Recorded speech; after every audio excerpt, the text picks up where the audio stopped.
This is the Russian Dynamite, Masha Slamovich. Becca here. This is not America's Sweetheart, Davian. And It's Billy Starks. And the super fly guy, Trayvon Jordan. This is the fly side fly, Jalen Brandon. Hardcore Princess, Jules Malone. Hi there, this is the Bubblegum Princess, Alexia Nicole. This is the Brazilian Wonder Woman, Christy Jane. This is the baddest black belt, Chennai Kai. This is Kid Bandit. The smash hit Joel Bateman. This is Robin Renegade. Cody Hawk. Brutal Bob Evans. And you are listening to Wrestling with Entertainment, one of my favorite podcasts in the whole wide world. Hello, ladies and gentlemen. It is I, that Stiff Robo Ginger, Gary J., and you're listening to Wrestling with Entertainment.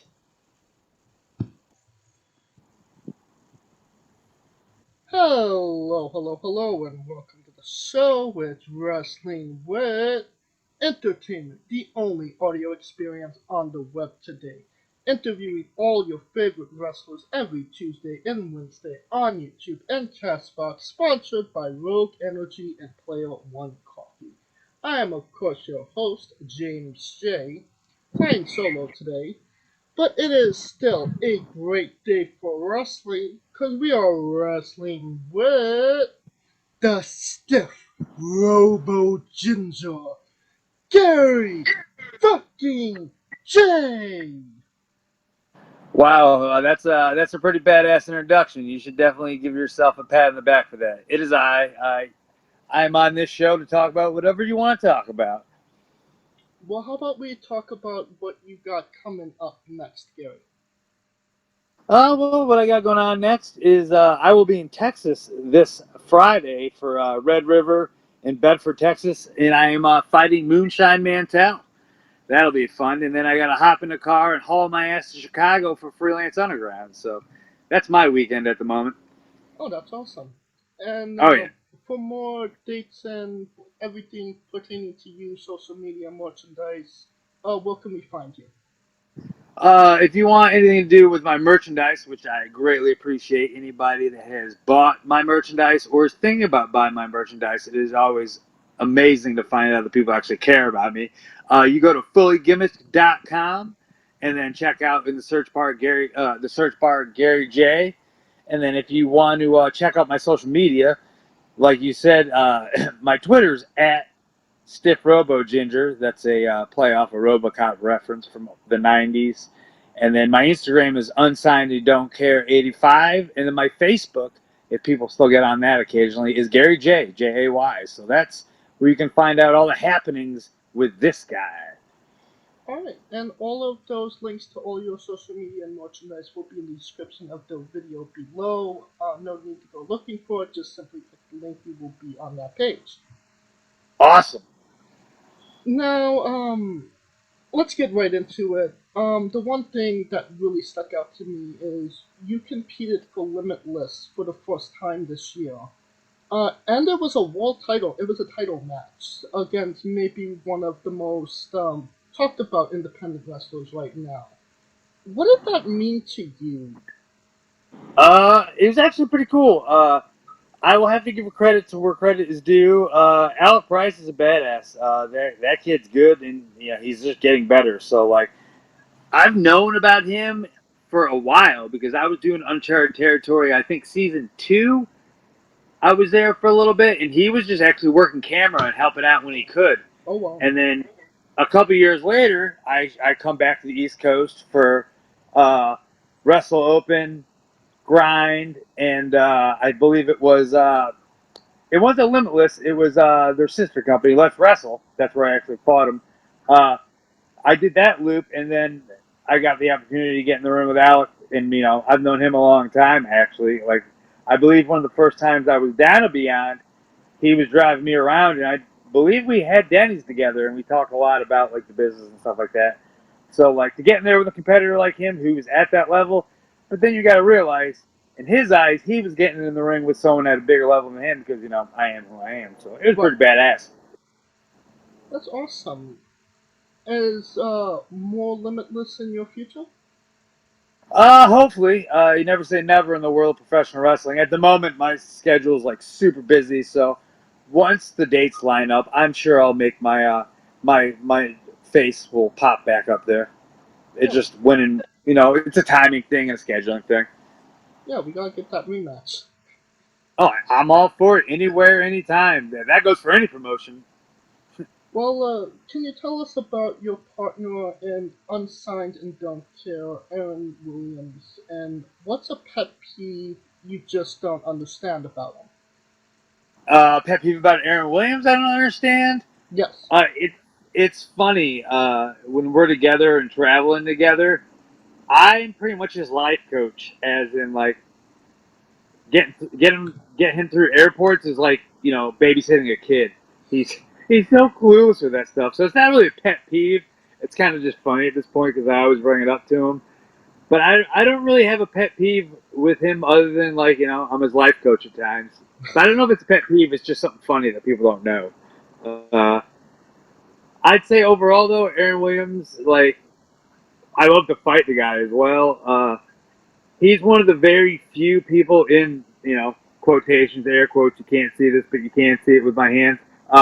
Who I actually consider a friend in wrestling, and like a really close friend. I don't have many of those overall, but like he's legit, generally just a good dude, and like to me, he's probably one of the top 10 professional wrestlers in the world, and he's definitely the top professional wrestler to ever come out of Ohio. No, you're primarily a singles wrestler, but it does seem like Unsigned and Don't Care is really taking off and getting some notice. Yeah, it's one of those things where it all started because we met each other many so years ago in the middle of Indiana, doing the same show once a month on a Friday. Really started working a lot together, and then started talking a lot. And we have a lot of the same opinions and ideas about what professional wrestling is, just to us and our opinions. And then we wrestled during the pandemic slash COVID era, which COVID's still a thing, as much as people don't want to talk about it. Yeah. We wrestled at like a taping for 01 USA, and then I just taken a picture after the match with him and posted it on my Twitter about how something unsigned, they don't care.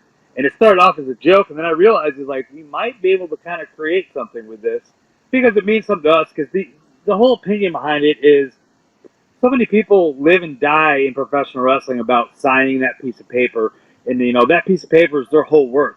Making all that money. Sure, absolutely. I love making money, and I love providing, and I love putting food on my table. But having my name on that big piece of paper isn't what I live and die by. I live and die by the audience, and I live and die by the fact that like I'm at the point now where my reputation speaks for itself. Yes. You ask anybody about Gary J or who Gary J is in the locker room and then in the audience, they're going to tell you the same thing. He's like, I see that guy on the card and I know I'm going to get a fucking show. Or if you see my name against me, on the piece of paper, people say, you're going to have to fucking level up. You have to work up to me. And you mentioned, living for that crowd reaction, and you have a connection with the crowd that everybody wants, but you have. What do you attribute that, deep connection between you and the fans? It's weird. Like, it's one of those things where a lot of it has to do with presentation. Obviously, like Gary J is a brand. Unsigned, you don't care is a brand. It's marketing. It's how we conduct ourselves. It's how, as soon as you hear my music, which is very catchy, Joker and the Thief, people start clapping to the rhythm and the beat. And then I walk through the curtain, and then like they're mesmerized. And it's not like I'm the biggest dude in the fight. We know that. I'm 170 pounds to fuck around and find out. But as soon as I walk through that curtain, I demand people's attention. And then I have a personality. So many wrestlers go out there and they do their matches or their fights and they forget there's an audience. If you don't play to them, they're not going to play to you and they're not going to emotionally invest. If you can tell a story through what you're doing and have people connect to you, it's easy. But unfortunately, people don't know that, or they lose sight of that, and then they can't get that connection with their audience. Oh, for sure. And it's you could be 5 foot nothing, and with your personality act like you're 7 foot, and people will believe it.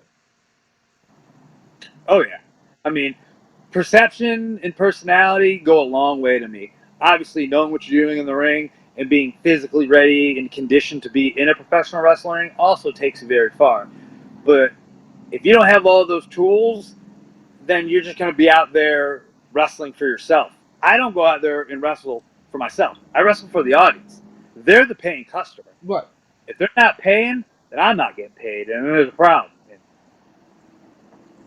Yeah, and like you said, if you don't have all the tools, I always felt like wrestling was when you go to school, they give you all the tools, and now it's your job to try and use them in the proper way, and not everybody gets that. Absolutely. And I mean, that's the thing. I've also been doing this just about under or around 20 years. So, like, it's not like in 2003 I walked through the curtain and I am who I am today. It's a very big learning process. It's a very slow learning process. I'm just very, very stubborn.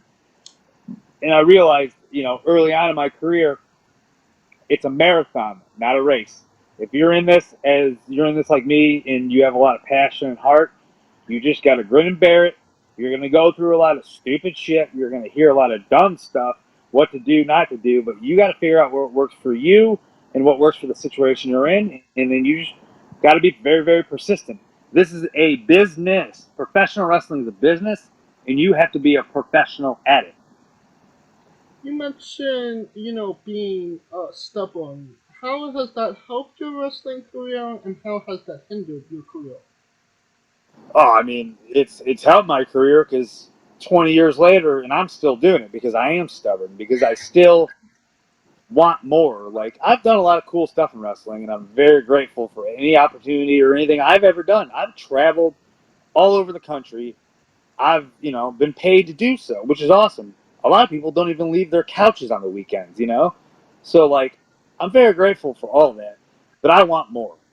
So, like, that's where the stubbornness pays off. But in other aspects, being stubborn in wrestling has affected, at times, my personal life, because one has to break and one has to be let go. And it's one of those things where, like, I've made a lot of mistakes young and still make mistakes in my personal life that, is because if I wasn't so stubborn, persistent about what I'm doing, it's like you get tunnel vision. So now I'm getting better nowadays, and I've learned that, like, it's okay to have that, like, 50% personal life, 50% professional wrestling. Like, it's okay to have that, like, even keel. Like, so that's where, like, being stubborn has helped and hindered me at the same time. Alright. You know, unsigned and don't kill. Do you think that one day you'll change the name of the tag team to Signed and Do Kill? That would be interesting. There goes all my merch ideas. It's, I don't know, because, like, if I were to be offered a situation where it was financially feasible and everything was what I wanted, and obviously, you're going to have to grin and bear a couple things. I don't know. Like, I don't know what the future holds. And, like, would we sign a piece of paper to say, we're on this show and get paid this amount? Sometimes I wonder. Sometimes I'm like, absolutely I would. But if you catch me on a different day or the right day, I go, I don't think I would. Because I like the freedom I have now. I like the fact that I own my name. I own my trademarks. I wouldn't necessarily want to sign all that off because I've built 20 years worth of that, which to me, 20 years is a long time for something. Yes. So I've built a lot of equity in my name in what I've done. But you could ask me tomorrow and I'd be like, yeah, maybe, absolutely. It might be the best thing to do for me at the time. So it's a very slippery slope, or, like, it's a very difficult question to answer. I don't have, like, a definite answer. Alright. Now, I'm a big buildings guy, arenas, Madison Square Garden, the Rosemont Horizon, Staple, etc., etc. Yeah. One of the very famous arenas that you got to compete at was the 2300 arena. Can you tell us about, competing in such a historical building? Oh, man, that was 2009 King of Trios, I believe. Oh, man, so many years ago. It was awesome. a lot of things that day and weekend didn't go my way or everybody else's way in the match that I was in. But that's no here nor there. But if we're just talking about the experience, it was awesome. I'm a huge ECW guy, and you can't see this, so you might be able to see, but I'm wearing an ECW Japan shirt right now. So I knew everything about that arena, the ins and outs, and how important it was to finally one day walk in that building. We walked in that building that day, and I actually cried. I think I've said this before in public. I walked in the ECW arena, because that's what I still call it, and I cried because it meant that much to me. And just being able to compete there was awesome. It was definitely on the bucket list for old Gary J. And now I can say I've done it. I would definitely like to go back now and who I am and my performance now and my character now. I'd love to go back there right now because it'd be a whole different situation. But overall, it was amazing. I've got goosebumps and I'm geeked up just thinking about it. Yeah, that's awesome. It's definitely one of, it's not, at the size of AT&T Stadium, but it does have that prestige. Oh, absolutely! I love wrestling in niche places like that. Obviously ECW was kind of a niche, for a time, and it was the underground cool thing, and the fact that I got to walk into those, down that aisle and walk to the ring and wrestle, regardless of what happened in the match, that will always stand out in my mind. And then it's obviously an iconic building in professional wrestling. There's a couple buildings you'll say, and that to me, the ECW arena or the 2300 arena, people automatically know what that is. Yeah. Now, you competed for CCW, and you even competed against John Silver. I bring that up because my co-host uh, trained with John Silver, and he would be mad at me if I didn't bring it up. Yeah. So could you tell us about working for CCW and competing against John Silver? Oh, absolutely. Basically, CZW was another thing that I watched in 2003, 4, 5, 6, 7, 8, and I was like, man, this stuff's nuts, and I'd love to be there. You fast forward years and years later, I finally get there, and regardless of what you think of the man that ran CZW and the letters of CZW now, to me it holds history, and those letters mean something to me. So when I walked into that building for that company, those letters were like, this is awesome. And I became kind of a regular there, and then eventually you put me in the ring with someone the caliber of John Silver. It was awesome. That's my favorite match I had at CZW was against John Silver. It was awesome. That dude's good, and obviously the fact that he's on TV every week tells you how good he is. Oh. Beyond good, just so good. And once again, like we talked about earlier, he has a character, he has a personality, he gets it, but in ring he also gets the job done too. So that's another bucket list thing is being at CZW and then having a match at that level against John Silver was awesome. So that's definitely my favorite match from CZW. Excellent. Now, we've been talking about a lot of promotions that you've competed in, and you've competed in a lot of companies. You're very well traveled at this point. And yet, simultaneously, you are synonymous with Anarchy Pro. So, what does it mean to you to be virtually everywhere in every company, so to speak, and still be that company man for Anarchy? Oh, Anarchy is my home. St. Louis Anarchy is it's my bread and butter. I am obviously one of their champions. I just lost the title to Derek Neal at Circus Maximus. But obviously I'm an on-screen character, as I say, but I also deal a lot to do with the day of. I deal with a lot of the talent myself. There's a couple of us that help run the company, but it's home, and the fact that that's the reason there's a Gary J, because I was put in the right positions at the right time, and I got to sink or swim, and I got put in the ring with some of the best in the world for St. Louis Anarchy in Spalding Hall, which at this time I feel Spalding Hall is another place that is a bucket list place for people to wrestle. I wrestle there every month. It's awesome.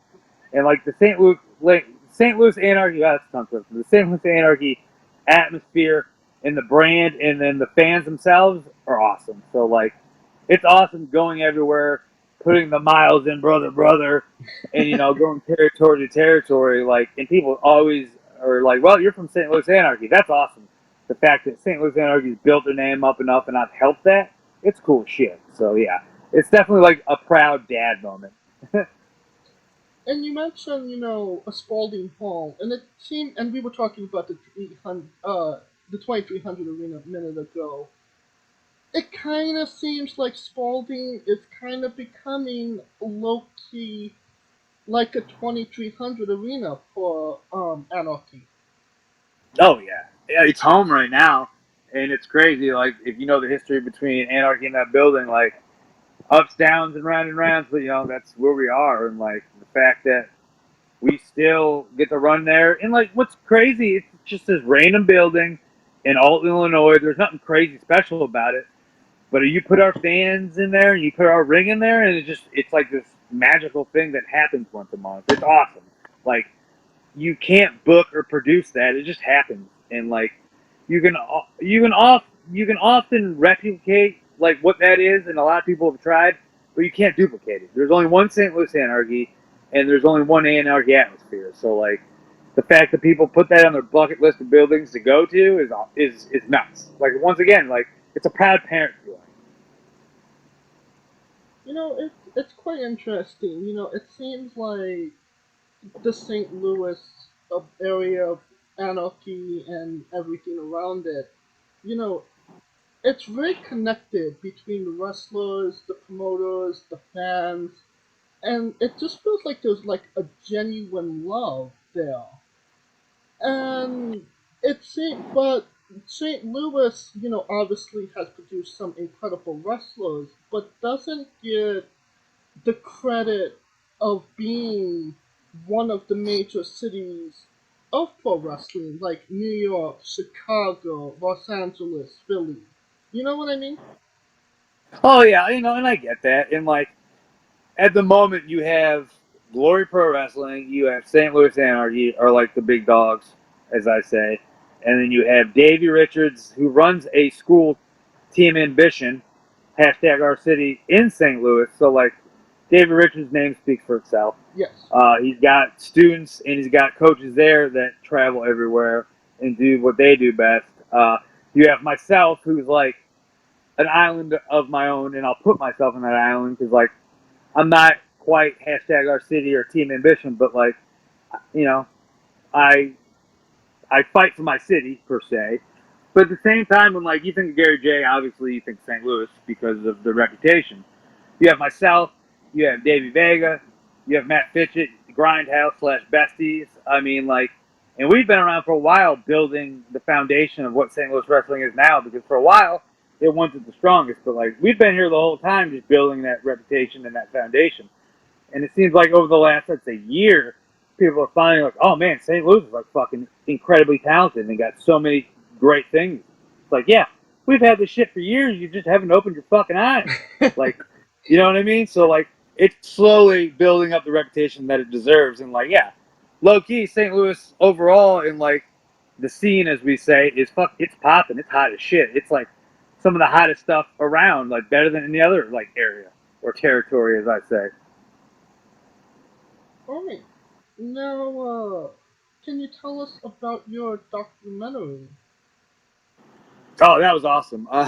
It's funny because I'm pretty private about a lot of my personal life and like pretty private about most things that really happen in my life.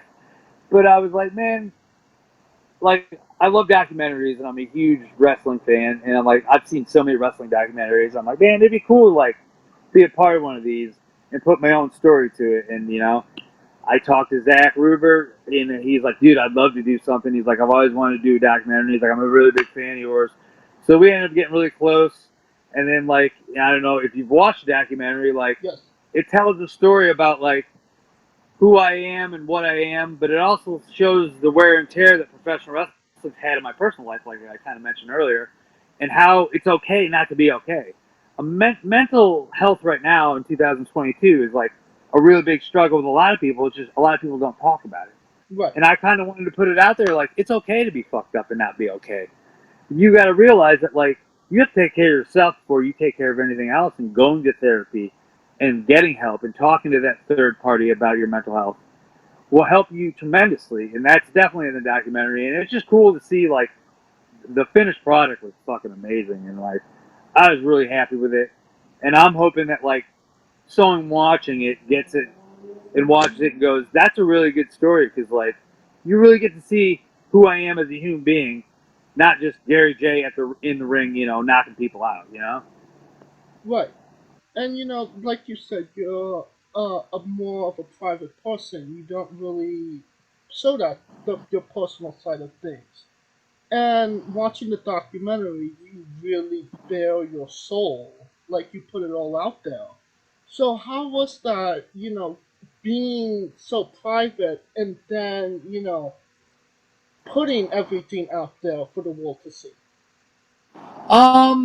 It was interesting. Like, I was all for it, and I was game, but I remember I got the documentary like a couple weeks before it got released on YouTube. So me and my girlfriend Brittany sat there and watched it, and like I'd never had so much anxiety in my life. It was just weird because like you are putting yourself out there, and like I wasn't necessarily worried about people like bashing me or shitting on me, but I'm like, man, like they're gonna see me as like a human being. Or like a lot of people look at wrestlers or things they watch as entertainment as like superheroes.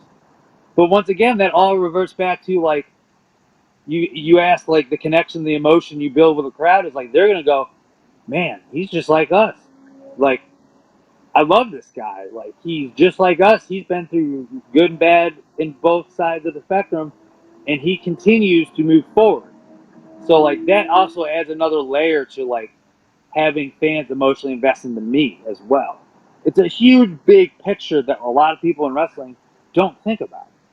So it was definitely interesting because obviously, like, there was some real personal stuff in there that got put right out there. But you know what? It was time, and it was done very tasteful. That was my biggest thing. I wanted it to be done in a very tasteful way to be like, look, it's okay for shit to be messed up and crazy. But, you know, grown up Gary J has grown up and he's learned and, you know, he's been taught and taught himself that, like, yep, I was a shithead in the past. I've done dumb shit. We all have. But you make mistakes, you learn from them, and you move on. And we're in a situation, and we're in such an era of, like, the Twitter community where, like, they can be very judgmental. And I don't live and die by Twitter or social media at all, but Nobody should. one foul swoop on Twitter and you could be done or canceled, you know? Right. So it's one of those things where, like, I don't think just because Bob and Dick and Tom did something stupid years ago, they should be uprooted, and condemned to hell. But then there's the other, sorry I rant, there's the other side of the spectrum where people in wrestling have done horrific, shitty things and they need to get the fuck out of the business and they should be called out and canceled. It's a very slippery slope and it's so interesting to see how, like, that all happens. Sorry, I can go on like a diatribe and rant about just about anything. Oh, no worries. We love the passion here. Yeah, and like you just said, like I'm so passionate about all of it because I'm so invested in everything I do. It's my job. Right.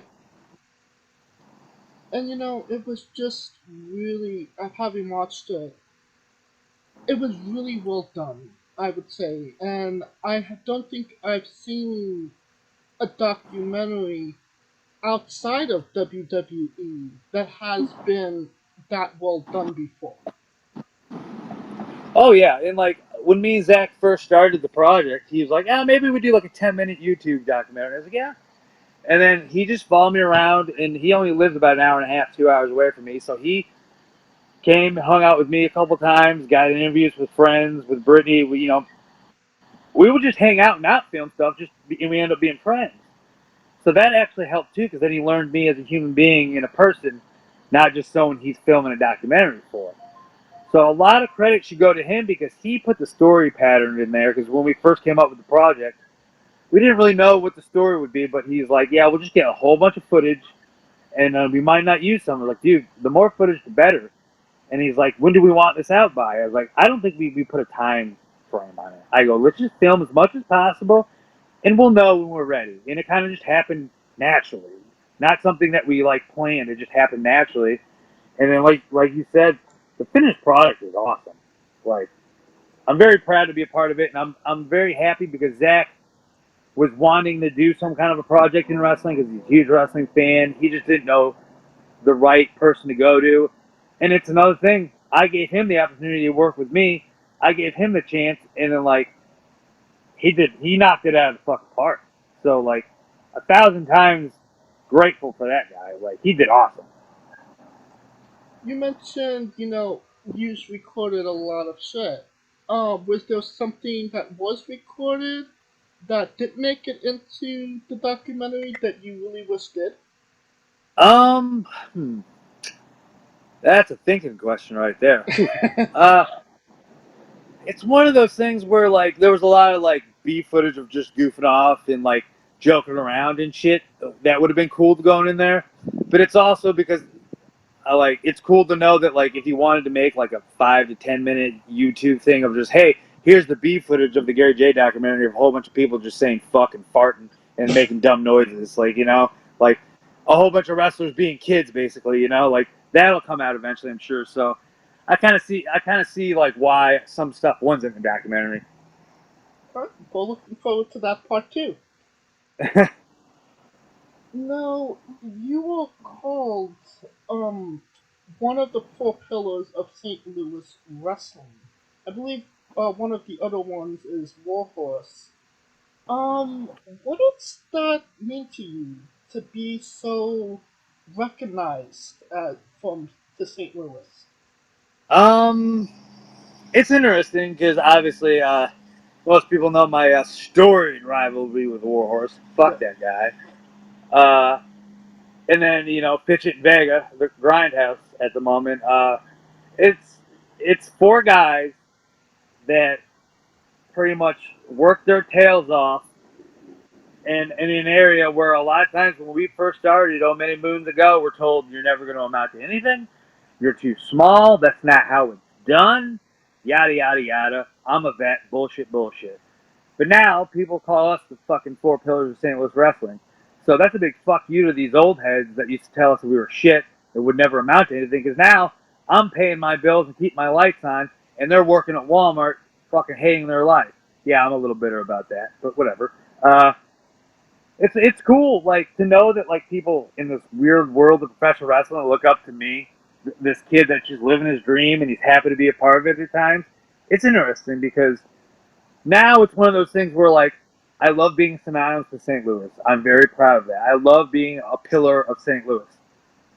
But it's time for other people in the area, and I've said this for a while, to knock us off our pedestal and let them be the four pillars, or let them be a pillar of St. Louis wrestling. Because I've, like, learned now my spot in independent professional wrestling is I want to be the guy, or I want to be a pillar in any territory I go to. I want to be someone that goes, shows up, and does their job. And like I said, when you're working with me or you're against me on the card, you're in for a long night and you're going to learn a lot, and you better level the fuck up. And I want the audience to know, fuck, Gary J's on the card. I got to go to this show because he's going to give my money's worth, and I'm going to see something I don't regularly see. So once again, diatribe about, like, where I see trajectory and how I feel about the pillars and it being, something that's cool. But I don't want to be known as just Gary's from St. Louis. He's one of the best in St. Louis. I want to be known as Gary's worked his ass off and he's the best anywhere he fucking goes. Awesome. That is great. It's Gary J, Warhorse, Davey Vega, and who's the fourth pillar? Matt Fitchett, Dave Vega's partner. Okay. So, that being said, could you tell us about the rivalry with Warhorse? Well, I ripped his face off with a turnbuckle. Yeah, like you do in matches.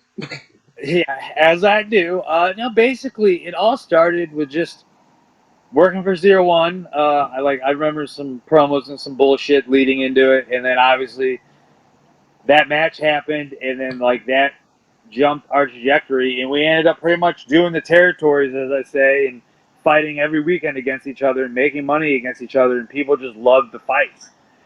And it's one of those things where, like, personally, we don't like each other, but professionally, we can make money together. So at the end of the day, the money's there. I'll see you there, bud. We're both very passionate and competitive, and that's where a lot of this rivalry started and it continues to go. And obviously, Warhorse has taken his career in different ways, and good for him. But I go do my own thing, and I kind of lead to the beat of my own drum, as does he in different aspects. So, like, that's where the rivalry started and always will be. It's like, we just don't like each other, but we also know we can make money by punching each other in the face. Well, I was gonna ask what makes the matches so violent, because you guys do really go at it. It's passion with a fist. Yeah, it's weird. I know it's weird to watch. It's like this weird, like, therapy or storytelling. And if you watch any of these matches or fights, as I call them, like, there's stories in there, and a lot of people, which is crazy because it gets brought up a lot, like, have followed this story since the very first one, and then since he got his face ripped off, and then so on and so forth. So it's one of those, like, not enough people do that stuff anymore. And, like, the people that I looked up to in the early years, the Chris Heroes, the CM Punks, the Colt Cabanas, they would go and they would do those matches everywhere they would go, and everybody would talk about them. That's exactly what me and Warhorse did. We just upped it with violence. All right. What about Matt Fitchett? Matt Fitchett, oh, what's there not to like? That guy's nuts. He is phenomenal. He's the current AAW heavyweight champion, and AAW is ran out of Chicago. That's probably one of the biggest promotions around right now. AAW is just popping. It's huge. But, Never heard if of you it. talk about Matt Fitchett, what? Never heard of it. I'm joking. Oh, I was going to say, I was like, really? Living under a rock. No, So you have Matt Fitchett, but if you're going to talk about Matt Fitchett, you got to talk about old Spitfire Davey Vega. And that dude is on a whole different level at the moment. It's incredibly insane to me. And, like, I don't prefer their preference of who they hang out with these days, or, like, where they've taken their careers. brother. But both those guys are super talented, and anytime I'm in the ring with one of them, to me, it's like painting a picture with violence. It's insane. So, like I said, you mentioned Matt Fitchett. I can't mention Matt Fitchett without putting Davey Vega out there as well. Oh no, he was up next. Hell yeah. Yeah, and this next question, you don't have to answer it if you don't want to. Why was a match with Davey Vega the first match you let your current partner see? As in, you talking about Brittany? Yes. Oh, wow, you did your research. You probably thought. I don't know, it's one of those things, because that was a long time ago, because me and Brittany's story is a whole story out in itself. I don't remember the year of the date, but basically I think we had been dating a little bit, and I think it's one of those things where, like, wrestling is always a part of me, and it was back then, but, like, I also tried to keep, like, church and state away from each other, because to me, keeping my personal life, and I'm still a very big proponent about it, out of professional wrestling is the best thing for business. So it was just one of those things where it wasn't the right time, and then finally I was like, okay, well, once again, I was like, we're running in Spalding, come to the Anarchy show. Like, it's not just a wrestling show, it's an experience. And she showed up and she found the fuck out. Like, and then she happened to be there for me and Vega, and she fell in love with independent professional wrestling. She'd already watched wrestling on TV and watched it with her grandpa, and we were talking about this last night. We were watching, like, Attitude Era stuff. But that was, like, one of the first times she'd seen good independent professional wrestling, not shit show or shit fed stuff that I make fun of all the time. Alright. Now, you're an Iron Man of sorts. You've had many 60-minute matches, and that's kind of unheard of in independent pro wrestling. Yeah, the first one was with Davey Vega. And it's one of those things where, like, you can only do that with the right person. And Davey Vega and then Jeremy Wyatt, I've done 2 with. And he might be a bitter, yelling, old man on Twitter yelling at the clouds, but Jeremy Wyatt is probably one of the best professional wrestlers, bar none. Regardless of what his attitude is, the dude knows what he's doing, and he does it very well. So I had the match with Davey Vega many years ago. We went an hour, and then Jeremy Wyatt and myself did Journey Pro on a Thursday night and went an hour in a bar with over 500 people there, and they were invested the whole time. And then we did it again at Circus Maximus's return, or St. Louis Anarchy's return for Circus Maximus last year, and went an hour. And the crazy caveat about that hour is obviously doing an hour match is not easy. No. It's very physical, and you have to be pretty confident and really good at what you do. But then we're outside last year. We go an hour, and it's about 110 degrees, and I'm not lying. So add that on top of everything else. Yeah, it was definitely a thing that happened. So, like, I'm very proud about, those 3 matches or that 3 hours of my life. But it's definitely something I don't like to do all the time. All right. Now that does bring us to our next segment of the show. Gary J's Bizarre Adventure. You're a pro wrestler and you're crazy and bizarre action. Can you tell us the road story that fits that description? Just weird things that have happened to me. Yes. Crazy, weird, bizarre, funny. It's random stuff happens. Like, I'm always about talking to fans because, like I said, they buy my merch, and then wrestling fans are awesome. Like, 'cause the one common thing we have in common is what we're all here to do and watch and enjoy is professional wrestling. It's really interesting to me, though, that some fans are really terrible with boundaries. And, like, I don't mind, fans hit me up on Facebook, DM, or Twitter, or Instagram. If you hit me up, in the middle of the day or during the evening, I'll respond. We can have a conversation, but, like, I'll keep it like that. I find it weird when people think it's okay to DM me at, like, midnight, 1 or 2 in the morning. And it's like, okay, yeah, I'm up, but, like, why are you DMing me at 2 in the morning? I find that very odd. And it's one of those, like, boundary things that, like, hey, I'm a performer, but yet I'm a human being, and, like, I like to turn my brain off to this at times. And if I'm up that late, I'm probably just watching a movie, or occasionally I've been known to read a book. Don't tell anybody. Like, I'm not trying to talk about your favorite WrestleMania moment at 2 in the morning. I find that to be very odd. So, like, that's a pet peeve, per se. That kind of transitions to a pet peeve thing we were talking about earlier. Like, I'm all for a fan, interacting. Let's not DM wrestlers or people at 2 in the morning unless you personally know them. That's my pet peeve. That's how this worked.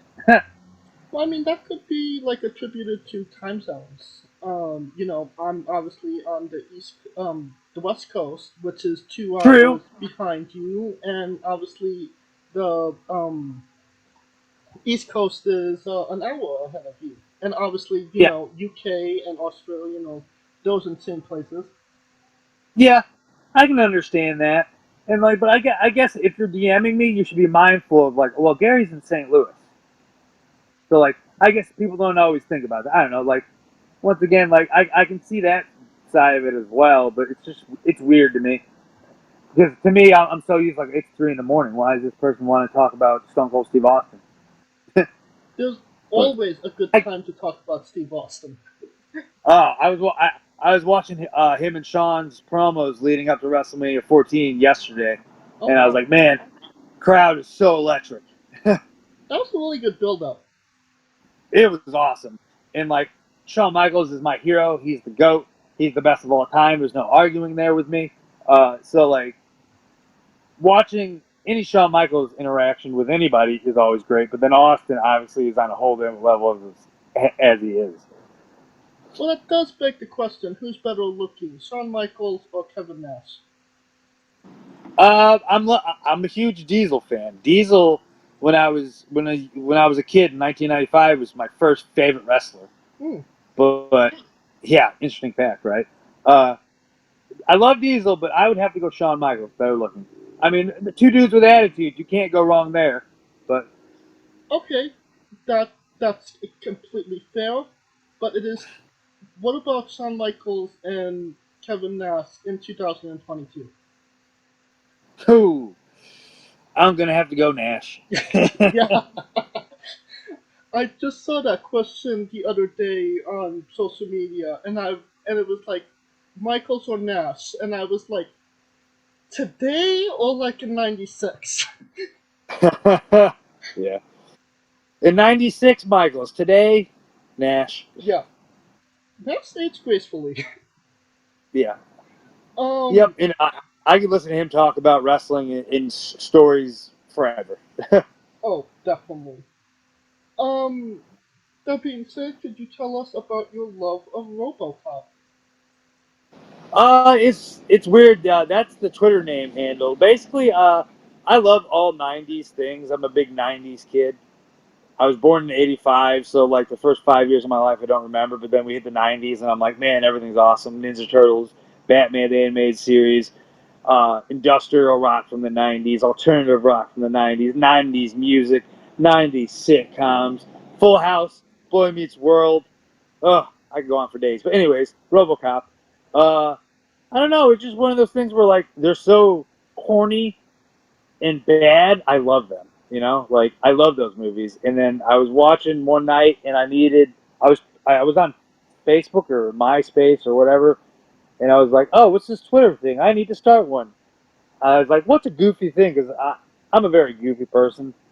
So like I was like, I need like a goofy Twitter handle, and I was watching RoboCop, and I think he was like, oh, you can call me Chris or whatever his name is, but they call me RoboCop, and I'm like, huh, Stiff Robo Ginger. That's how my mind works. So I just made that my Twitter handle, and it became like my nickname, and I kind of just went with it. Alright, you mentioned Boy Meets World. Oh yeah, Topanga. I love Boy Meets World. I just recently found out there's a podcast about the show, and Really? I need to dive into that like today. That sounds interesting. I was a big fan of Boy Meets World as well, considering Oh yeah, that, it went from what? Um, Middle school to them grown up and married and all that? yeah. And you know, It's all, and then you had the spinoff in the like years and years later of Girl Meets World, which lasted a season and a half, yeah. maybe. So And yeah, I'm here for it. it didn't really have the legs as Boy Meets World because, Disney and wholesome. You know what I mean? Yeah. Oh, I agree. But it was still fun. It was nostalgic. Yes. Just like I prefer the show Fuller House. I prefer that over the original Full House. I'm weird. Really? Yeah. I love Fuller House. It was fucking awesome. Okay. You also mentioned Batman the Animated Series. Oh yeah. Tell us about your love of Batman. Oh, You I do love have a Batman. Joker tattoo, I noticed. Yeah. Well, he's tattooed on my arm. That's the Joker's Asylum cover. I love Batman because it's funny. Like I always think to myself, I'm like, why couldn't my parents been killed in an alleyway in front of me? Then I could be a fucking superhero. But that's the way my brain works. Uh, no, it's just a fun story, and I've always been a huge Michael Keaton fan. So obviously, him and Batman Returns. Like I loved all the movies, even Schumacher's insane bad versions. I love. I was a really big fan of the one that just came out, The Batman, with the vampire kid. I forgot his name, but he did great. Um, Loved it. Patrick something. Yep, I know exactly what you're talking about. Yeah. Who knew a vampire would turn into a bat and he would be really, really good? That was awesome. I don't know. I'm really big into Batman. Like the animated series, I remember watching, and I own them all now on DVD, even though I don't need DVDs anymore because of streaming services. So I just wasted my fucking money. Stupid. The animated series is just so well done, and like you can see so much of its influence in the shows today, like the animated shows and the comic books and in the movies. And recently, I just started watching Harley Quinn on HBO Max. I love it. I love it. It's so good. Are you on season 1 or season 2? What are you? I'm only like episode 5 or 6 deep into season 1, so no spoilers, but I loved every second of it so far. Okay, no spoilers, but it gets better. Oh, how does it get better? I'm excited. I'm going to have to cancel my plans for the rest of the month. That's what I'm watching. Yeah. And season 2 was pretty good as well. It's just... It's crazy. Have you ever watched Birds of Prey? There's 2 seasons. It's Batman's daughter. Was that the one on CW? Yeah, it was on CW for 2 seasons. And the first season, I remember, I recently just watched it back, was really good. And then season 2, it just completely falls off and it's terrible and I didn't finish it. But season 1 of Birds of Prey, I suggest anybody to rewatch now and go, oh shit, this is pretty fucking good. I'm always, like I said, it got Batman in the title or has something to do with Batman, I will watch it to give it a chance. I'm the same way. I haven't been able to... that's definitely on my list, but I haven't been able to really get into that yet. Yeah. But no, Harley Quinn awesome. You know, I have Batman the Animated Series on DVD as well. And Hell yeah. I mean, the reason being is, you know, yeah, it's on HBO Max and all those good shit. But, you know, if the Wi-Fi goes out, you don't need a Wi-Fi connection for a DVD. Nope. And I'm weird. I'm sentimental with things. I like having those the cases with the cool artwork on it. The same thing with like my wrestling DVDs and all my ROH DVDs or like WWF DVDs. Like I have that I have this like memorabilia because it's like got the cool artwork and the match listings and like I'm weird about that stuff. No, you're preaching to the choir because I have every WWE paid preview from 2001 to 2012 on DVD. Wow, that's an incredible library. I wish I had every ECW pay-per-view on DVD. I have a lot of stuff on VHS, but the ECW stuff, obviously, I'm primed for. But yeah, one day I'll add that to my collection, maybe. I couldn't really get into VHSs, and you know, obviously VHSs are like you have to go into, you have to excavate to find one. You know, get a archaeologist to find one. Pretty much, yeah. Oh, but yeah, no. Most people's VHS players are sitting by their Ataris or Coleco Vision. Can I get a Coleco Vision with that VHS player? Funny you bring up Coleco Vision. The name of my other co-host is Coleco. Hell yeah. Because of that? Huh? Because of Coleco Vision, or is that just a happenstance? I don't know. I know that he doesn't really appreciate it. I make the joke, you know, do you have a sister named Atari? Oh, Atari. Yeah. I'm old, that's why. Yeah, no. I have, again, all those DVDs, and he said, you know, there's like a WWE network, right? But, like, yeah, there wasn't one back then.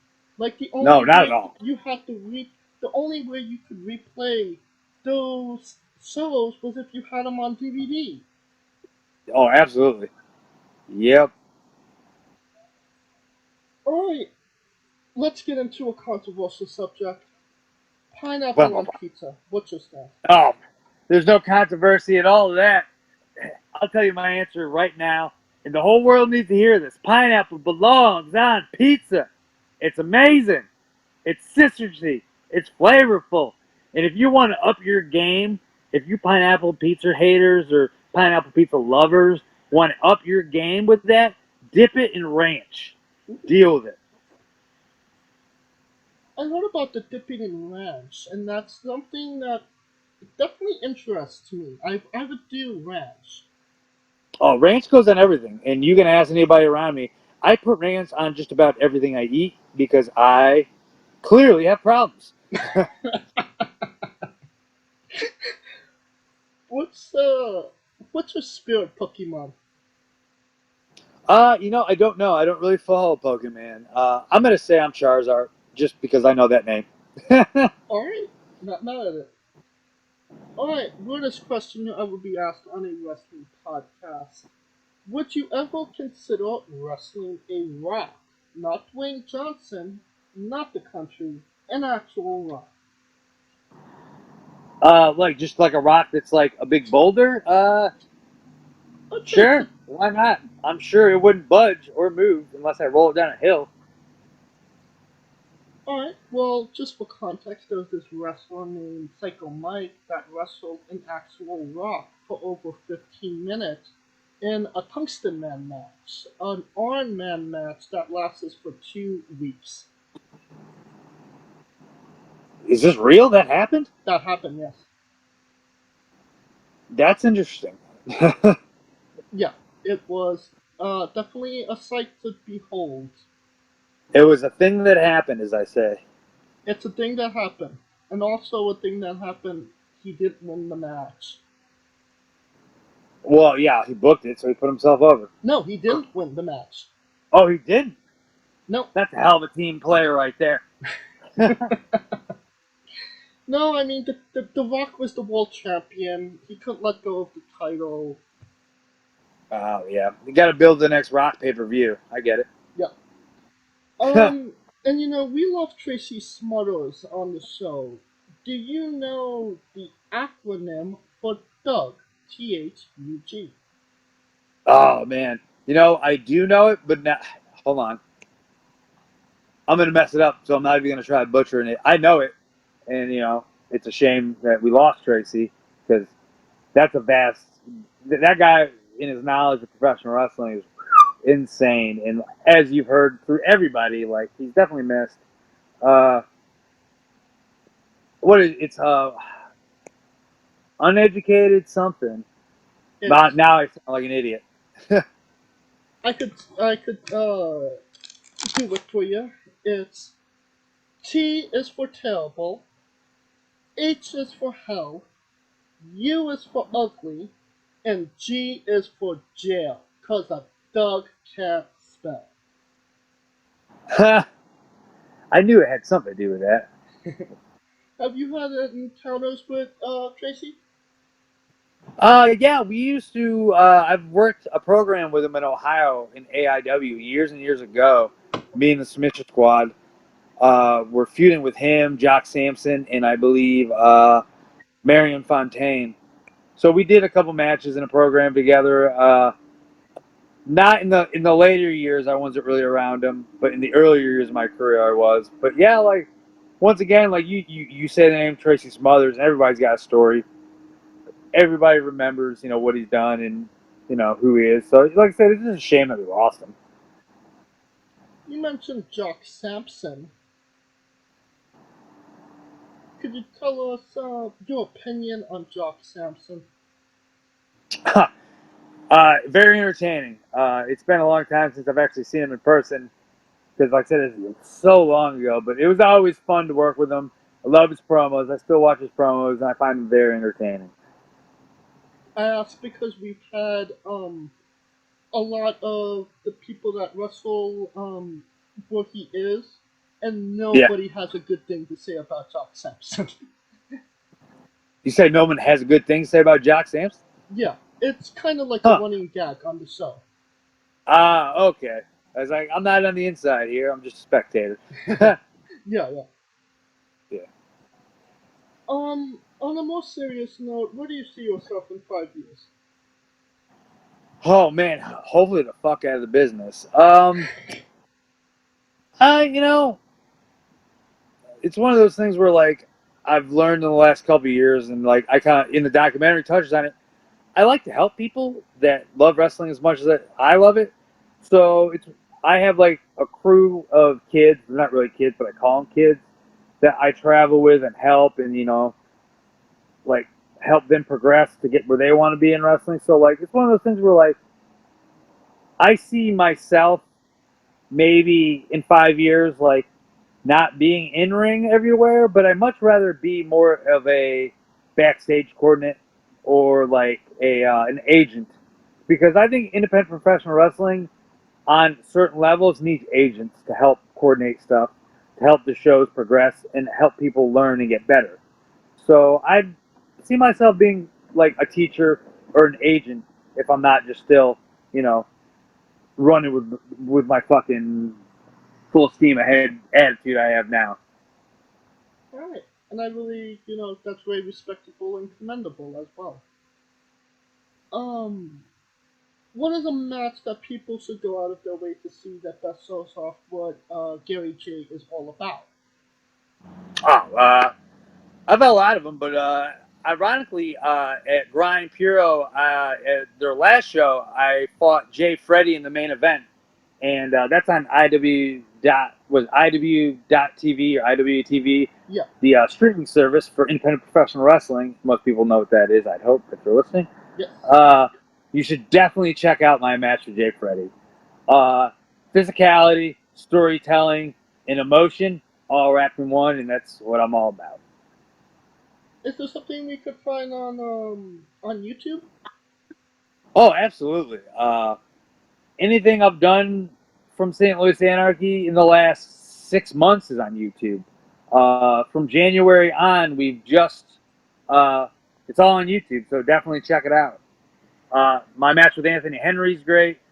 My match with Billy Starks is great. My match with John Wayne Murdoch's up there. Like, just look up St. Louis Anarchy on YouTube and you'll find it.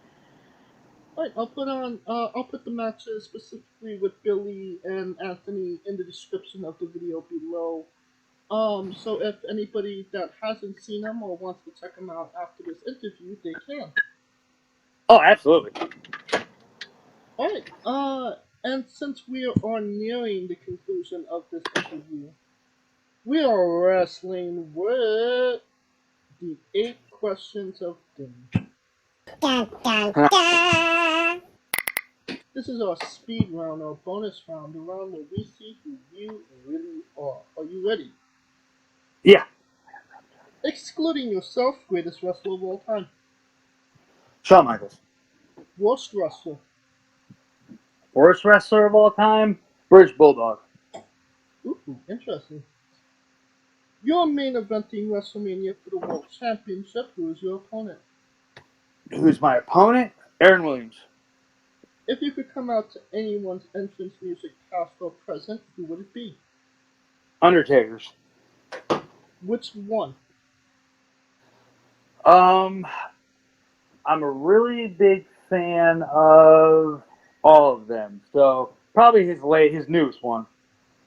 Okay, so just the classic. The Gong, Lights Out, yeah. Okay.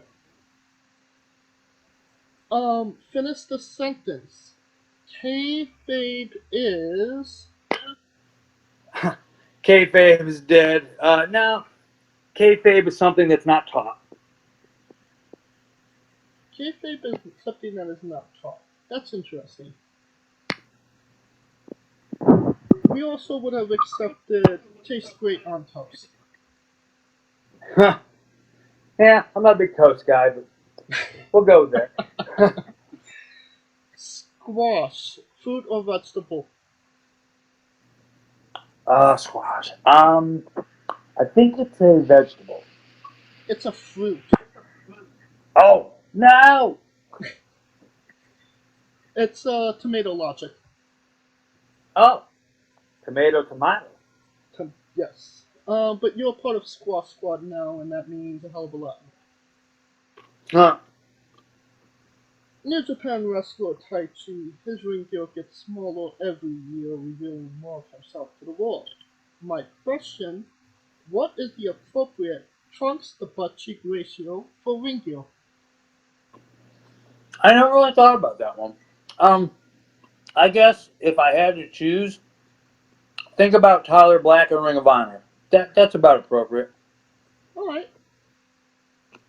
And the last question, the main event, the thing everybody wants to know. Have you ever had a conversation with a stranger in a supermarket about Darby Allin? No, I have not. I really don't talk about Darby Allin at all with anybody. And that is the correct answer. that will conclude this. Glad I passed that one. Huh? Thank you so much for coming on and doing this with me, Gary. Oh, no problem. I had a blast. I love talking about wrestling. I'll talk about anything. I like to hear myself talk, as you probably found that out. Well, we like listening to you as well. I appreciate it. And where can we listen to more Gary J? On social media, merchandise, etc. Basically, anytime you want to look into my merchandise or Aaron Williams merchandise or Unsigned Don't Care merchandise, just go to fullygimmicked.com, put my name in the search bar, presto changeo, merchandise. Right there, you can buy it at a click of a button. And then on social media, my Instagram is Unsigned Don't Care 85. My Facebook is Gary J, J-A-Y. And then on the Twitter machine, at Stiff Robo Ginger. Alright, and no need to be looking for those links. No need to type them into your Google machine. All of those links will be in the description of the video below. Go on YouTube, Castbox, Google Podcast, everywhere else we are. Simply click the link, you will be on that page. You've been listening to him for a little over an hour. By a damn short. Of course, if you like what we're doing, please like, subscribe, comment, put on YouTube and Castbox. Join us next Tuesday and Wednesday as we interview. We have other interviews coming up. Follow us at WRESTLINGWITHE, both on Twitter and Instagram for latest news on who we're interviewing, when we're interviewing them, links to those interviews, and more. You can follow me at JamesG993. You can follow Coleco at I am Coleco, and you can follow Scooter at Scooter Dust. And of course, on the Remix, the only live alternative commentary for WWE event, now only on YouTube. And of course, on the Smoking Dragons Twitch stream. Alright, Gary, when I say wrestling wit, you say entertainment, okay? Not a problem. For our very special guest Gary J, Coleco Yacht, Scooter Dust, I'm James J, and this has been Wrestling with Entertainment! Hey folks, this is the Colossal Mike Law, and you are listening to Wrestling with Entertainment. Enjoy the show, support these guys. We appreciate it very much. We'll see you at ringside.